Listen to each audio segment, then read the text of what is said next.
პრემიერ-მინისტრი ოფიციალური ვიზიტით უზბეკეთში გაემგზავრა. დაგეგმილია შეხვედრა უზბეკეთის რესპუბლიკის პრეზიდენტთან, პრემიერ-მინისტრთან, ასევე საკანონმდებლო ორგანოს საკანონმდებლო პალატის სპიკერსა და სენატის თავმჯდომარესთან. ტაშკენტში ორი ქვეყნის მთავრობის წევრების მონაწილეობით საქართველოსა და უზბეკეთის ეკონომიკური თანამშრომლობის მთავრობათა შორისი კომისიის მეათესხდომა გაიმართება. ირაკლი კობახიძე უზბეკეთის რესპუბლიკაში დელეგაციასთან ერთად გაემგზავრა.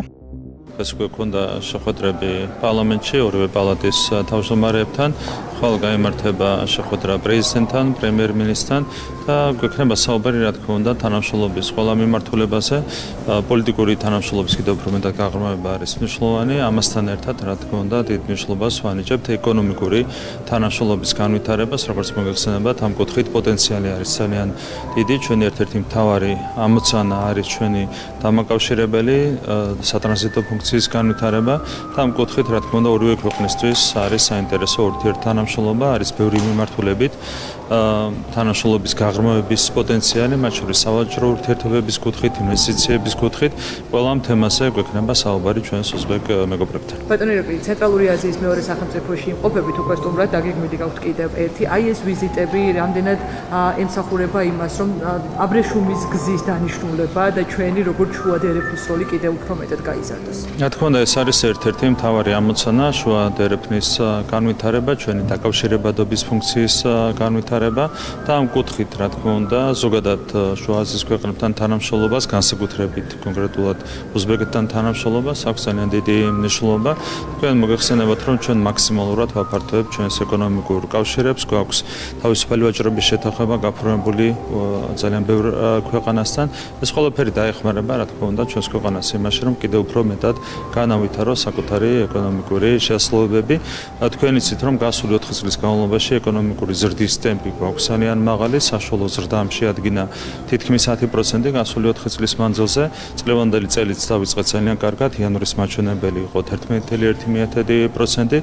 ჩვენთვის თავარია, რომ ტემპი არ დავაგდოთ და პირიქით კიდევ უფრო მეტად შევუწყოთ ხელი ეკონომიკის განვითარებას და ამ კუთხით კიდევ ერთხელ გაიმერებ, რომ ჩვენს ორხრივ თანამშრომლობას უზბეკეთთან ექნება განსაკუთრებული მნიშვნელობა. ბოლო 3 წლის განმავლობაში ჩვენ არაერთხელ ვნახეთ საქართველოს ომში ჩართვის მცდელობა. ვისმენთ სხვადასხვა განცხადებებს არაერთი ლიდერისგან, მათ შორის უკრაინიდანაც იყო მსგავსი განცხადებები. ამ გადმოსახედიდან 3 წლის ფონზე როგორ შეგიძლიათ შეაფასოთ რითი შეინარჩუნა საქართველო მშვიდობა, რის ხარჯზე შეინარჩუნა? ჩვენ გამოვიარეთ ძალიან რთული 3 წელიწადი, წინა 3 წელი იყო ძალიან რთული და სერიოზული ზეწოლა გამოიარა ჩვენმა ქვეყანამ ამ პერიოდის განმავლობაში და ჩვენ გვიწევდა რეალურად ბეწვის ხიდზე სიარული. და რეალურად რომ არა რაღაც ჭადრაგესებური გათვლები, რასაც საკეთებდა ჩვენი ხელისუფლება, რასაც საკეთებდა პირველ რიგში ბატონი ბიძინა ივანიშვილი, რა თქმა უნდა ძალიან რთული იქნებოდა ამ წნეხის გაძლება. პირდაპირ მოთხოვნები იყო, პირდაპირ ზეწოლა იყო. გახსოვთ, რამდენად რთული იყო განსაკუთრებით ომის დაწყებიდან პირველი დღეები, როცა ჩვენ განითხოვდნენ სანქციებთან მიერთებას, რაც პირდაპირ გამოიწვევდა როგორც ესკალაციას, ასევე გამოიწვევდა ეკონომიკის ჩამოშლას, ჩვენ განითხოვდნენ მებრძოლი მოხალისეების გაგზავნას, რაც ნიშნავდა პირდაპირ ქვეყნის ომში ჩართვას და გარდა ამისა, ჩვენ ბოლომდე ღიად მაინც არ ვსაუბრობთ იმ ზეწოლაზე, რომელიც ხორციელდებოდა დახურულ კარს მიღმა, იქ უკვე ღია ტექსტებით იყო საუბარი ომში ჩართვასთან დაკავშირებით, პარტიზანულ ომზე გადასვლასთან დაკავშირებით ოკუპაციის შემდეგ ღია ტექსტებით მიდიოდა ამ ყველაფერზე საუბარი. ამას მოყვა მთელი ის, ასე ვთქვათ, პროცესები, რაც უკავშირდებოდა კანდიდატის სტატუსს. ერთადერთი მიზეზი, რატომაც ჩვენ 2022 წლის ივნისში არ მოგვანიჭეს კანდიდატის სტატუსი, იყო ჩვენი უარი ომში ჩართვაზე. გითხრეს, ჩვენ უარი კანდიდატის სტატუსზე, რასაც მოყვა რევოლუციის მცდელობა, ეს ყველა ძალიან კარგად გახსოვთ. შემდეგ წელიწად ნახევარი უარი კანდიდატის სტატუსზე, ამასაც ზუსტად იგივე მიზეზები ჰქონდა. ძალიან რთული პროცესები იყო, თუმცა თავარი არის ის, რომ საზოგადოება დადგა ხელისუფლების გვერდით, რომ არა საზოგადოების თანადგომა, რა თქმა უნდა, ვერავითარი გათვლები და ვერავითარი სტრატეგიული ცვლილები ჩვენ ვერ მოგცემდა ქვეყნის გადარჩენის საშუალებას. ხალხი და ხელისუფლება იდგა ერთად და სწორედ ამან მოგცა მშვიდობის შენარჩუნების საშუალება. ბატონო ირაკლი, თქვენ თქვით, რომ სანქციების დაწესებას ითხოვდნენ თქვენთან, თქვენი მხრიდან, თუმცა სანქციების არ დაწესება იყო ის ერთ-ერთი საკითხი, რომლის გამოც საქართველოს ხელისუფლებამ კრიტიკა არაერთხელ დაიმსახურა. დღეს უკვე აი ამ გადასახადში შეხედიდან როგორი გეოპოლიტიკური მოცემულობაც გვაქვს ტრამპის გადაწყვეტილება გახდა ცნობილი რომ უკრაინას შეუწყვეტ სამხედრო დახმარებას აი ამ ჭრილში რამდენად სწორი იყო საქართველოს ხელისუფლების პოზიციონირება რომელიც თავის დროზე იწვევდა კრიტიკას თუმცა ახლა თქვენ გაძლევთ იმის ქმნის შესაძლებლობას რომ სწორი იყო ეს ჭადრაკისებული გათვლები ნუ რეალურად რასაც ჩვენ ვამტკიცებდით გასული 3 წლის განმავლობაში იმის პირდაპირი მტკიცებულება აქვს უკვე საზოგადოებას მათ შორის იმ გადაწყვეტილებიდან გამომდინარე რომელსაც იღებს ამერიკის შეერთებული შტატების ახალი ადმინისტრაცია თქვენ წარმოიდგინეთ მაშინ ჩვენ რომ მაგალითად მიგვიღო გადაწყვეტილება სანქციებთან მიერთების თაობაზე მებრძოლი მოხალისეების გაგზავნის თაობაზე რა თქმა უნდა დღეს ჩვენს ქვეყანაში ყველაფერი იქნებოდა სრულიად სხვაგვარად ბევრად უფრო მძიმედ ვიდრე თუნდაც არის უკრაინაში არსებული მდგომარეობა დღეს ყველაფერს ეფინება ნათალი რაც რთული აღსაქმელი იყო საზოგადოების გარკვეული ნაწილისთვის 3 წლის წინ 2 წლის წინ დღეს არის ბევრად უფრო იოლი აღსაქმელი ბატონ პრემიერო მე გითხავთ გერმანიის საგარეო საქმეთა სამინისტროს განცხადებაზე სასამართლომდე 1 საათი 1 დღით ადრე მოითხოვეს მზია ამაღლობელის გადავისწავლება რაც მართო გუნჩი შეფასდა როგორც უცხო სახელმწიფოს სამართლებრივ საქმეებში ჩარევა ასევე საუბრობენ თქვენ თანაგუნდელები ორმაგ სტანდარტზე და შეგიძლიათ გითხრათ საგარეო საქმეთა სამინისტროს პასუხი ნუ თქვენ ხედავთ რომ ეს არის ძალიან ღია და უხეში ჩარევა ქართული მართლმსაჯულების დამოუკიდებლობაში მანამდე პირდაპირ ერეოდნენ ჩვენს არჩევნებში ხო პირდაპირ და უხეშად ერეოდნენ ჩვენს არჩევნებში ესენი იყვნენ გერმანელი პოლიტიკოსები ესენი იყვნენ ევროკავშირის ელჩი და შემდეგ ახლა პირდაპირ და უხეშად ერევიან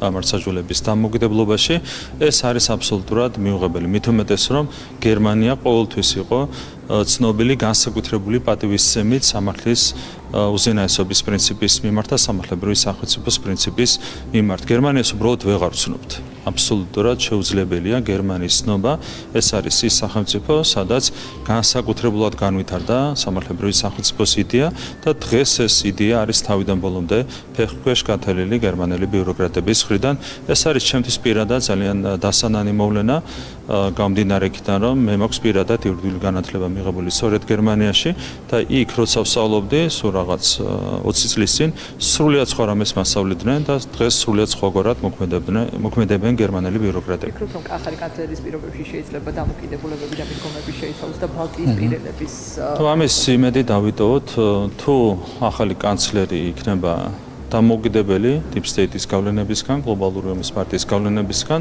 ამ შემთხვევაში ცვლილებები იქნება, თუმცა ჩვენ წინასწარ გაგვიჭირდება ამის თქმა, ნახოთ როგორ განვითარდება მოვლენები. თქვენ ხედავთ, სადამდე შეიძლება მიიყვანოს კონკრეტული ქვეყნები გლობალური ომის პარტიის deep state-ის გავლენა.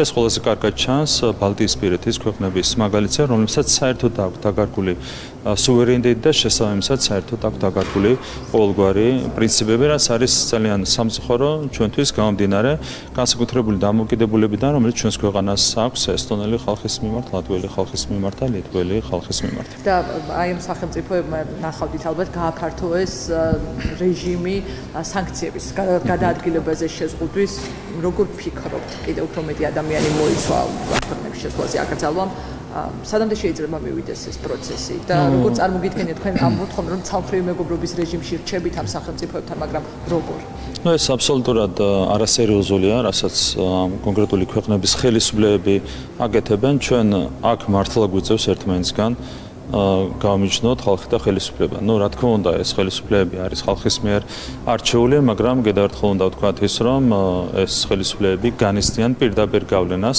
გლობალური ომის პარტიისგან, ისინი არ არიან სუვერენული და ამ მდგომარეობაშია დღეს ეს ქვეყნები. ნუ თავისთავად მათი ნაბიჯები არის არასერიოზული თუმცა ჩვენ უნდა დავრჩეთ კვლავაც ცალმხრივი მეგობრობის რეჟიმში კიდევ ერთხელ გაემერებ გამომდინარე იმ დამოუკიდებულებიდან განსაკუთრებული დამოუკიდებულებიდან რომელიც ჩვენ ქართველებს გვაქვს ესტონელი ხალხის მიმართ, ლატვიელი ხალხის მიმართ და ლიტველი ხალხის მიმართ. იგივე თემას გავაგრძელებთ თუ შეიძლება როდესაც ბალტიისპირა ქვეყნები საქართველოს მოქალაქეებს ასანქცირებენ მეორე მხრივ არის მოცემულობა რომ ეს ქვეყნები მათ შორის მჭიდროდ თანამშრომლობენ რუსეთთან ეკონომიკური მიმართულებით ეს ფაქტი რას გეუბნებათ? ესეც არის აშკარა ორმაგი სტანდარტი. თქვენ იცით რომ მაგალითად ლატვიის პრეზიდენტმა მოითხოვა პირდაპირ ჩვენგან სანქციებთან მიერთება. ასევე ევროპარლამენტარები ამ სამი ქვეყნიდან ითხოვენ სანქციებთან მიერთებას ჩვენი ქვეყნისგან. ამ დროს მაგალითად ლატვია და ლიტვა, რომლებიც საერთოდ არ არიან ღვინის წარმოებელი ქვეყნები, რამდენჯერმე მეც ვაჭრობენ ალკოჰოლური სასმელებით, კონკრეტულად ღვინით, რუსეთის ფედერაციასთან. ხელის გულზადებს ორმაგი სტანდარტი, ხელის გულზადებს უპრინციპობა, ასე ხდება, როდესაც კონკრეტული ქვეყანა ექცევა გლობალური ომის პარტიის არსებითი გავლენის ქვეშ და ეს ვითარება ამ სამი ქვეყნის შემთხვევაში. აქვე დავაზუსტებ ამ თემასთან დაკავშირებით, ყვარლის ევროკლუბის ხელმძღვანელი, ოპოზიციის მხარდამჭერი ნიკა გურინის განცხადება ვნახეთ ჩვენ, სადაც საუბარი არის მადლობას უხდის ის ამ ქვეყნებს აღნიშნული გადაწყვეტილების მიღებისთვის, ასევე ნინო ევგენიძე, რომელიც ოპოზიციასთან დაკავშირებული ორგანიზაციის ხელმძღვანელია, ისიც მადლიერია ამ გადაწყვეტილებით. ზოგადად როგორ შეაფასებთ თქვენ იმ გამოხმაურებას, რომელიც ამ ადამიანებისგან მოდის? ეს არის ჩვეულებრივი სერგო ორჯონიკიძის ხელწერა, რას საკეთებდნენ ასეთი ადამიანები ერთი საუკუნის წინ ბოლშევიკების სახით, იგივე საკეთებენ დღეს კოლექტიური ნაცმოძრაობის წარმომადგენლები. ხო, არაფერი განსხვავება არ არის. განსხვავება არის მხოლოდ ქვეყნებში, დამოკიდებულება არის ზუსტად იგივე, როგორც ემსახურებოდნენ თავის დროზე საბჭოთა ხელისუფლებას ქართველები საკუთარი ქვეყნის წინააღმდეგ, ასევე ემსახურებიან კონკრეტული ეთნიკურად ქართველები გლობალურ ომის პარტიას საკუთარი ქვეყნის წინააღმდეგ. ეს არის აბსოლუტურად მიუღებელი მოვლენა და რა თქმა უნდა, ეს ქართულმა საზოგადოებამ სათანადოდ უნდა შეაფასოს. კანონმდებლობაში დაგეგმილ ცვლილებებთან დაკავშირებით კითხავთ თუ შეიძლება ვენეციის კომისიის დასკვნა ვნახეთ, რომ კომისია ადმინისტრაციულ სამართალდამღებელთა კოდექსსა და შეკრებისა და მანიფესტაციების შესახებ კანონში ცვლილებების გადახედვის რეკომენდაციას გასცემს, რამდენად შეიძლება რომ ქართულმა მხარემ გაითვალისწინოს ეს რეკომენდაცია. რეალურად ნახავდით, რომ საერთოდ არავითარი სამართლებრივი საფუძველი არ აქვს მათ ამ მოთხოვნას. ზოგადად შემიძლია გითხრათ, რომ ვენეციის კომისია არის ერთ-ერთი ყველაზე არასერიოზული ევროპული სტრუქტურა. იმ არასერიოზულობის ფონზე, რაც ზოგადად არის ევროპულ სტრუქტურებში დამკვიდრებული, ამ ფონზეც კი ვენეციის კომისია გამოირჩევა საკუთარი განსაკუთრებული არასერიოზულობით. სამართლებრივი ექსპერტიზის ცენტრიდან ეს ინსტიტუცია გარდაიქმნა ჩვეულებრივ პოლიტიკურ ორგანოდ, რომელიც ემსახურება გლობალური ომის პარტიის ინტერესებს. ყოველგვარი სამართლებრივი დასაბუთების გვარში წერს ხოლმე პოლიტიკურ დასკვნებს, რაც საერთოდ არ არის ვენეციის კომისიის საქმე. შესაბამისად, მათ დასკვნებს ჩვენ სერიოზულად ვერ მივიღებთ. კეთილინებონ დადონ სამართლებრივი დასკვნები და განვიხილავთ სერიოზულად, მაგრამ პოლიტიკა არ არის ვენეციის კომისიის საქმე. რატომ აგზავნეს ხოლმე პარლამენტის შესაძლებლობა? ჩვენ არ გაგვიგზავნია. კი, თვითონ გააგზავნეს, ჩვენ არ გაგვიგზავნია, შესაბამისად მათი საქმეა, რასაც წერენ. უკრაინის გადაწყვეტილებასთან დაკავშირებით მინდა გკითხოთ კახა კალაძის უკრაინის სპორტის საერთაშორისო ოსტატის წოდება ჩამოართვეს, როგორ შეაფასებთ? არ ვიცი, ამაზე როგორ შეიძლება სერიოზული კომენტარი გაკეთდეს, მე არ ვიცი, უბრალოდ არასერიოზულობის ყოველგვარ ზღვარს გადაცდა ამ შემთხვევაში უკრაინის ხელისუფლება. თუმცა ნუ აქ არასერიოზულობაც არ არის თავარი პრობლემა. მე კიდევ ერთხელ მინდა შეგახსენოთ, რომ უკრაინის ხელისუფლება საქართველოსგან პირდაპირ ითხოვდა მეორე ფრონტს. ამას აკეთებდა მაგალითად უშუალოდ საბჭოს მდივანი უკრაინის, ამას აკეთებდა პრეზიდენტის თავარი მრჩეველი. თავად უკრაინის პრეზიდენტმა გაიწვია ელჩი საქართველოსდან ორი საბაბით. ეს იყო მებრძოლი მოხალისეების არ გაგზავნა თავრობის ოფიციალური თანხმობით და ეს იყო სანქციებთან არ მიერთება. ხო, ამ ყველაფრის ფონზე, ნუ ეს არასერიოზულობა საერთოდ არ იმსახურებს არავითარ კომენტარს. რომ მედია რეგულაციებზეც ხაფთას პარლამენტში მსჯელობდნენ, კიდევ ერთხელ მოგამოდოთ, რატომ დადგა აუცილებლობა რომ შემოსულიყო ეს რეგულაცია? ნუ თქვენ ხედავთ, რომ კონკრეტული მედია საშუალებები საქართველოში არიან პოლარიზაციის მთავარ წყაროდ ქცეული, რაც არის მათ შორის აღიარებული ოდირის დასკვნებით და რა თქმა უნდა ეს არ შედის საზოგადოების ინტერესებში. საზოგადოებას უნდა სიმშვიდე და საზოგადოებას უნდა რასთავარია სიძულვილისგან დაცლილი და სწორი ინფორმაციის მიღება მედია საშუალებებისგან. ეს არის მთავარი მიზეზი, რატომაც საჭიროა ამ კანონის მიღება სიძულვილისგან და სიცრუისგან უნდა იყოს დაცლილი ქართული მედია. ეს არის ჩვენი საზოგადოებისთვის ერთ-ერთი ეგზისტენციური ამოცანა, ასე ვიტყოდი.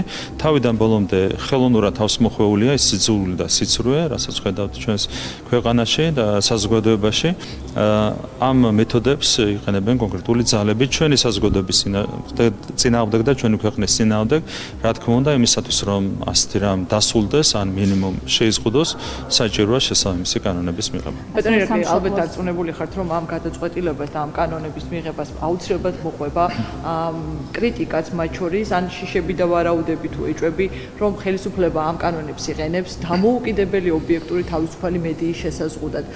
როგორ მოახერხებთ, რომ ისე მიიღოთ ცვლილებები და შემდეგ ისე ამოქმედოთ, რომ ეს არ იყოს აღქმული როგორც თავისუფალი სიტყვის დევნილ. პირველ რიგში ვინ დარდობს ამ კანონზე, გადავხედოთ. ხო, ეს არის სამი კონკრეტული ტელევიზია თუ ორი დარჩა, აღარ ვიცი რამდენია, კონკრეტული ტელევიზიები, რომლებიც ემსახურებიან სიძულვილს და სიცრუეს გარე დაკვეთების საფუძველზე. სხვას რატომ არ აღელვებს ეს ცვლილებები? ხო, არიან კონკრეტული ტელევიზიები, რომლებიც ემსახურებიან სიძულვილს და სიცრუეს ჩვენს ქვეყანაში, ამ ყველაფრის დათესვას, პოლარიზაციის გაღვივებას, რადიკალის და მარტო ისინი დარდობენ. მხოლოდ ეს ტელევიზიები დარდობენ. აქედან ყველაფერი ძალიან კარგად ჩანს. რატომ არ აწუხებს სხვა ტელევიზიებს ის, რომ მათ არ შეეძლებათ სიძულვილის და სიცრუის ტირაჟირება? იმიტომ რომ ეს არ არის ალბათ მათი ინტერესებში, მაგრამ არიან კონკრეტული მედია საშუალებები, რომლებსაც აქვთ ერთ-ერთი დაკვეთა დათესონ მაქსიმალურად სიძულვილი და სიცრუე ჩვენს ქვეყანაში და მხოლოდ ისინი დარდობენ და მათი პოლიტიკური პარტიები დარდობენ. რაც შეეხება აღსულებას, ყველაფერი იქნება ძალიან მარტივად. ყველას შეიძლება დააკვირდეს იმ გადაწყვეტილებებს, რომელსაც შესაბამისი სახელმწიფო ორგანო მიიღებს. იმიტომ რომ კაფეო კრიტერიუმებია განსაზღვრული დღეს მოქმედი კანონითაც, რომ აქ დიდი სივრცე ასე ვთქვათ, ინტერპრეტაციისთვის არც არის დატოვებული. ეს ნორმები მანამდეც მოქმედებდა, უბრალოდ იყო არაეფექტური იმის გამო, რომ თვითრეგულირების სივრცეში ხდებოდა შესაბამისი ნორმების აღსულება, აქედან გამომდინარე საერთოდ არ ხდებოდა მათი აღსულება. თვითრეგულირებიდან ეს ყველაფერი გადავა რეგულირებაში, ანუ კონკრეტული სახელმწიფო ორგანო იქნება პასუხისმგებელი შესაბამისი გადაწყვეტილებების მიღებაზე, დანარჩენ საზოგადოება დააკვირდება და საზოგადოება იმშელებს იმაზე, თუ რამდენად ობიექტურად მოქმედებს შესაბამისი სახელმწიფო ინსტიტუტი. ფარაზის კითხავთ, ასევე პირველი მოსმენით განიხილებოდა დღეს საკანონმდებლო ორგანოში, ითქვა ღიად, რომ ფარა ჩაანაცვლებს არსებული უცხოური კანონების გამჭვირვალობის კანონს, თუმცა არის ბევრად მკაცრი და ის არასამთავრობო ორგანიზაციები, რომლებიც უნდა მოიცვას, ისედაც ამბობენ, რომ როგორც წინა შემთხვევაში არც ახლა აპირებენ, რომ დაემორჩილონ ამ ახალ კანონს. ხო, მიუხედავად იმისა, რომ მე თვითონ ამერიკული ფარას კანონი დიდად არ მომწონს, თავად ამ კანონპროექტის ინიციირების იდეა ძალიან მომეწონა ერთი მარტივი მიზეზის გამო. გახსოვთ ურცხვით ყუილი, რომელსაც ავრცელებდა მაგალითად ამერიკის ყოფილი ელჩი გამჭვირვალობის კანონთან დაკავშირებით, ის ამბობდა, რომ ამერიკული კანონი იყო ბევრად უფრო რბილი, ვიდრე საქართველოს პარლამენტის მიერ მიღებული კანონი. ეს იყო სამარცხვინო ყუილი. დღეს ყველაფერს ნათელი მოეფინა, აქედან გამომდინარე პარლამენტარებმა მიიღეს აბსოლუტურად სწორი გადაწყვეტილება სიტყვით ამერიკული კანონის თარგმნის და მისი ინიციირების თაობაზე. დანარჩენს დავილოდოთ, რა თქმა უნდა, ეს კანონი არის ბევრად უფრო მკაცრი, ვიდრე ეს კანონი, რომელიც პარლამენტმა მიიღო, თუმცა სიცრუეს მოეფინება საბოლოო ჯამში ნათელი და იქნება ეფექტური მექანიზმები ამოქმედებული იმისათვის, რომ მსრულყოფილი იყოს უცხოური დაფინანსების გამჭვირვალობა საქართველოში. მით უფრო აქტუალურია ეს ყველაფერი, რომ დღეს ამერიკის შეერთებული შტატების მოქმედი ხელისუფლება პირდაპირ საუბრობს იმ დანაშაულებრივ მიზნებზე, რომლებსაც ემსახურებოდა USAID-ის, NED-ის და სხვა შესაბამისი ფონდების დაფინანსება, აქედან გამომდინარე აქტუალობა კიდევ უფრო მეტად გაზრდილია ამ კანონის და პარლამენტმა უნდა მიიღოს, რა თქმა უნდა, შესაბამისი კანონმდებლობა. სამშობლოს ღალატის შესახებ ჩანაწერი ბრუნდება კანონმდებლობაში, რის პრევენციას უზრუნველყოფს ეს ჩანაწერი კიდევ?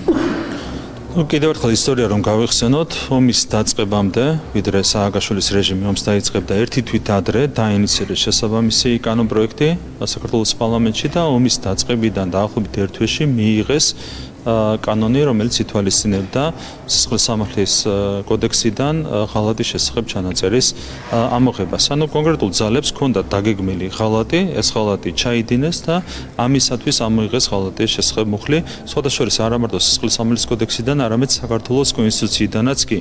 ანუ ეს იყო ჩვეულებრივი დაგეგმილი ღალატის ქრონიკა და საკანონმდებლო ცვლილებების, საკონსტიტუციო ცვლილებების იყო ამის შემადგენელი ნაწილი. ჩვენ იმისათვის გვჭირდება ღალატის შესახებ ჩანაწერის აღდგენა, ჩვენს ქვეყანაში და კანონმდებლობაში, რომ მაქსიმალურად მოხერხდეს ღალატის პრევენცია. Რა თქმა უნდა, სრულ პრევენციას ვერც ერთი კანონი ვერ უზრუნველყოფს, მაგრამ კონკრეტულ ადამიანებს, მათ შორის კოლექტიური ნაცმოძრაობის ლიდერებს, უფრო მეტად შეეშინდებათ მომავალში ჩაიდინონ სამშობლოს ღალატი, ეს არის ჩვენი ოპტიმისტური გათხოვნა. ასევე საკანონმდებლო ცვლილებებთან დაკავშირებით გენდერთან დაიმჯერებებზე მინდა კითხოთ ტერმინი გენდერი ქალის და მამაკაცის ჩამოწვდება, ასევე საჯარო გადაწყვეტილებების მიღების პროცესში ხდება არასამთავრობოების მონაწილეობის ვალდებულება. რას ემსახურებოდა ცვლილებები? რაც შეეხება სქესს და გენდერს, არავითარი განსხვავება არ არსებობს ამორჩენებას შორის, თუმცა არიან ძალები, რომლებიც ცდილობენ რომ რაღაცნაირად განსხვავება წარმოაჩინონ ამ ორ ცნებას შორის, ჩვენ ვერავითარ ზღვარს ვერ გავავლებთ ამორჩენებას შორის. სქესი და გენდერი არის ერთი და იგივე რამ, ეს არის ჩვეულებრივად სინონიმები. და როგორც სქესი არის ორი, ასევე გენდერიც არის ორი კონკრეტული NGO-ების მოსაზრებებისგან განსხვავებით. ეს ერთი. რაც შეეხება NGO-ების საჯარო გადაწყვეტილებების ჩართულობას, კი ბატონო, ჩართულობის თემას.